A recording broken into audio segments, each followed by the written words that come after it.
Hey all, I am back for the very small chat about the monster phase. And I hope you liked those last two videos. I think there was just a lot of cool stuff that you learned about the game, about vagrant minions and raiding, like I said before we ended that video. But it was a lot of good information for learning the game, and that was a big part of the game that you just learned. So, and again, I think it was fairly easy for you, right? It wasn't too difficult. So now, in fact, this should not take that long because we're actually doing the monster phase now. And so when we get to the demo, you're going to have a great understanding if you watch it, what's kind of going on in the demo. Because I'm not going to be explaining a lot because I took the time to do this. So as we said, kind of when we started here with the monster phase, we did upkeep, right? That's at the top of the turn. We did our encounter phase. Then we did our guardian phase. Hero phase, now we're in the monster phase. The very first thing you do in the monster phase is consult your minion population track. And when we start talking about this, I want you to think about how versatile this is and how, again, customized. So the biggest thing about Dungeon Crusade, you can customize this game to your liking. I actually had that on 6 because I was using that. First thing you do is you're going to consult your minion population track for what you set forth. Now, in the scenario book, I created like 6 different difficulties, kind of like preset ones of what this could be set at. But please understand, guys, I highly encourage you, modify the game to your liking. You know what? If you just want to have 3 minions in the dungeon and you want to, and it's actually good we're talking about this right here, because we're going to use this in correlation. And I think I talked about this in another video. Let's say you want, now that you know what a raid die is, see, it's good we learned this. Say you just want, is like, you know what, Mr. Groovis, I just want 3 minions in the game. And I want to keep the raid die on a 20. Or use a D20 for, for the raid. So that way, if a 20 is ever rolled, a minion will convert into a raiding minion. I just want a super easy game. Of course, you can do that. Or you may say, you know what, no, I think I'm going to play with 10 minions, but I still want to keep it on 20. Go ahead and play that way. That's totally accepted. You know what, no, I'm going to play on normal difficulty, and I want a dozen minions to spawn into the dungeon. Knock yourself out. You can totally do that. And if you really want to play something absolutely insane, because I wanted to create this, this thing is almost like a gas pedal. You can just kind of lightly hit it, or you can just slam it on it and give it all the gas you can do and wreck the game. You can spawn 18 minions into this game and put it on a raid of a D4. Meaning you're going to roll, of course, a D4, and on a result of a 4, it's going to raid. Let me take it one step further, kind of like a little side note. So you don't even want to use that. Say you want to, there's a hidden difficulty called insane. Use a D3. On a result of 3, and remember it's on 2 sides, there's going to be a raiding minion. The game will be over within a few turns if you play with 18 minions. So there you go. There's actually 7 difficulties, kind of like a hidden difficulty, if you will. But going back to this, I wanted to say that the reason that I created it this high, and you may have seen it in the other video, that you can play Mega Dungeon Crusade. That we have a hero pack that has 6 additional heroes in it. It has the Paladin, the Ranger, the Warlock, the Bard, the Priestess, and the Battle Mage. So you could actually, when I designed this, I wanted to be able to kind of have like a raid setting with heroes, that you could start the game with 12 heroes, or 10, or 8, or 6, or even 5. So there's a video that you can watch where I go into great detail. You could play with 4 heroes. You could play with 3. It's kind of like, I don't want to get into it here, but use a certain die when you're going to play with a certain amount of heroes. So that's why you can play with this many minions, because you can offset it with having that many heroes. So there's, again, tons of ways to enjoy Dungeon Crusade. So kind of going back to this, though, the very first thing you do, we're going to reset it to what it was, because this is going to be our demo. Top of the monster phase, we're going to look at the minion population track. We know that it's set for 6 for this scenario. Kind of another side note, there might be something in the encounter deck that changes that. the minion population. Remember we talked about the incantation track? If this goes up, this could affect this. This could go up. If you run out of the encounter deck and have to create a new one, that's kind of like a timer, a big timer. That's going to raise it up. So, you could set this to whatever you would like for, your play style. But for our demo, we're going to be on 6. So we consulted that, right? So we come over here in the dungeon and we're looking, and, this is only for minions. And I took this one out. Remember our skeletal grunt that was right here? I kind of took him out for a second. So we look over here in the dungeon, and there's only 5 minions. We got an Orc Siege Breaker over here in the Cesspool South. We have to reset him. We have a Shadow Dweller in the Chamber of Kings North. We got this Wraith in Tomb of St. Viticus. We got an Orc Archer over here in the Pit of Darkness. And then we got this Blackwood Prowler over here in the Chapel of Light South. We only have 5. So we need to bring another minion in, right? Okay. What do? We get our D8. Let's set this here. We got to spawn in a minion. We're going to roll a D8. Okay, so that is 3, right? So let's say, even though we're going to bring him in, I'd go over to the level 1 monster deck, or minion monster deck. If our heroes are level 1, you're going to draw a card. Okay, so we're going to have to spawn in a skeletal grunt. What we're going to do is this. Notice this. This is important.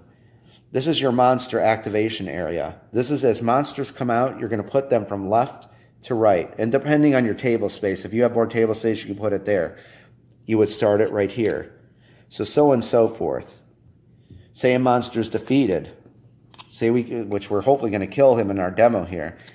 Everything kind of shifts down. You're going to move that up here. You know what I mean? So it just kind of like falls into place. So as it may, we have a skeletal grunt. We have 6 minions now, right? We're good to go. It's going to spawn in on 3. Where's spawn point 3? We have 1, 2, and 3 is right there in the Cesspool North. We just spawned in our minion. How do you like that? Now we have 6 minions. What are we going to do now? Now the minions are going to activate, which I'm not going to do that now because we just kind of saw that we're going to see it in our demo. And we're going to be kind of peppy with that. How you activate minions is, just like what I said, you're going to start at the left. Go ahead and, you're going to roll the raid die, the movement die, and the patrol route die, if it is on a spawn point. And they're all going to move. Just like that.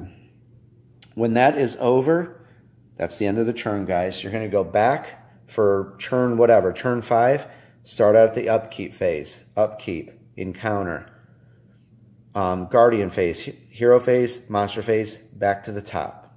Turn 6. That's really as simple as it is.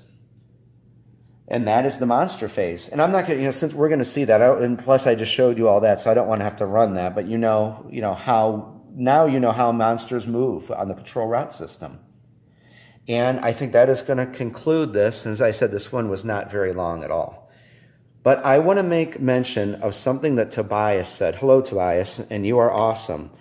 Tobias took something that I said and already created a mod for the game without even playing it. Tobias, you're awesome. I said you're brilliant, and you are. So let me share with you what Tobias said. If you notice here, I'm playing with, and I've said this throughout, there's 3 difficulties of monsters. This is a good one to end with. Every edition of Dungeon Crusade ships with normal difficulty monsters, and I assure you these things are tough. I love tough games. And so you're going to get normal difficulty monsters. It'll put up, a really good fight. But there's also expert monsters decks available. So if you got the expert add-on, you're going to get all these cards. But Monsters Warfare values went up a little bit. Their special abilities activate a little bit more, or have a better chance rather of activating. Special abilities a little more nasty than what you remembered on normal difficulty, and I was real gradual. It wasn't like from 0 to 60 in 1 second.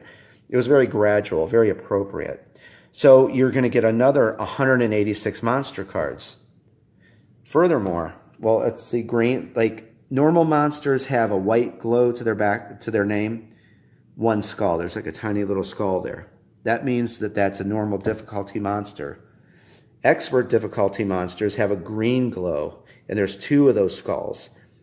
Finally, we have heroic, and these things are tough. There's 3 skulls there. Again, you're going to get all of these 186 cards. So what I've been saying is, what I'm doing is I'm mixing, if I can set that down there, it's not going to move. I am taking all of my normal difficulty decks, I'm taking all of my expert difficulty decks, and I'm taking all my heroic difficulty decks, you know, like for level 1 guardians, level 2, level 3 champions, and I'm going to stack them, shuffle all of them. So I have this massive pile of monster cards where I don't know what's going to come out next. Maybe my hero, maybe, you know, an expert monster will come out, or a heroic, or maybe a normal difficulty. So, you know, you'll never know. Well, what Tobias said, and I'd never even thought of this, he's going to start the game. He has a few different ways. He came up with all these crazy ways how to play this. But the first thing he said was, he's going to start out with normal difficulty monsters, okay? So let's just say that Tobias was playing it, and he killed the normal version of the skeletal grunt, the minion, right? Okay, well, he's going to go into his expert deck and get out the skeletal grunt expert and replace that into the deck. So you see, as his heroes killed that normal version of the skeletal grunt, it kind of evolves into the expert version. So let's say Tobias's heroes killed that skeletal grunt again, the expert one, the heroic one, the one with the blue is going to come out, so even harder. So you kind of see, as you kill monsters, I guess how Tobias said it, these monsters kind of get more evil. They level up. And I told him, I never thought of that. I thought that was absolutely brilliant to think of that. Tobias, you rock. And I'm going to be trying that. Honestly, God, I never thought of it. So, guys, this is it. This kind of concludes this. So I think what we're going to do now is we're going to roll onto the demo. I'm going to be fairly brisk. I'm definitely not going to go into detail like I did with this. It's just going to be kind of chop with it. And then I think I'll just do kind of like at the end, like after the demo concludes, just kind of one like a final thought or like a wrap-up video, because after that, there's kind of going to be no more videos for a while. I'll be back, but, you know, it's crunch time for us and Charlene and a few other people to just get the final submissions or the review done of the proof copy, and we want to get it to the manufacturer because I want this game shipped out already. I love it, but it's time. Dungeon Crusade, you need to go out into the world. You're done. So, the videos will probably stop just for, you know, like a week or two, but of course, I'll be here. You get a hold of me. I'm always here for you guys. But, you know, it's crunch time. That let's get this thing wrapped up and get it out to everyone. Okay? All right, so join me in a little bit for the demo, and let's see what's going to happen. So, I'm going to see in a few. We're going to see what Faith's going to do, and Mahaliak, and Palum, Enwin, and of course, our big finale here with Zeke and Sir Brennis. We're going to see if we can get the magical ruby stone ring for Sophia to give to her grandfather Simon. Okay, guys, I will see you in a few, and I'll talk to you then.